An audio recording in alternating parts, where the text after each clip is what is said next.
Hello mga kababkada, kamusta na? Kung makikita niyo yung mga previous video ko, ito ay tinuturo ko kung paano maging TikTok affiliate. Pero mga kababkada, sa kabila na hindi mo kailangan ng puhunan dito, kikita ka na. Pero dapat sa anumang business na papasukin natin, anumang trabaho, dapat lagi tayong handa, 'di ba?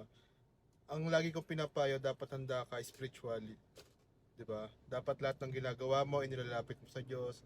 Lahat hinihingi mo sa kanya ng tulong dahil hindi natin magagawa ito lahat na walang pagsama ng ating Panginoong Diyos, 'di ba? Lagi tayong lumapit sa kanila kasi totoo lang madaling maging TikTok affiliate. Madali yung pagpasok. Yung mga requirements madaling ibigay at madali tayong maaprobahan. Pero mga kababkada, yung journey sa pagiging TikTok affiliate, dapat handa ka sa physical, sa spiritual, sa mental, dapat lahat yan handa.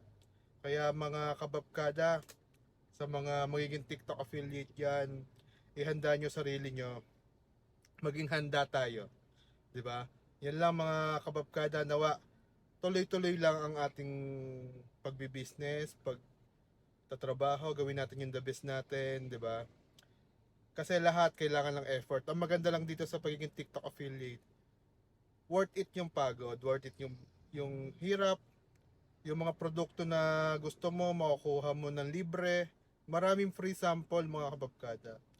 Yun, mga kababkada, maraming salamat. Kung gusto mo maging TikTok affiliate, comment ka dito. Comment ka lang. Follow nyo lang ako. Yan, maraming salamat. See ya!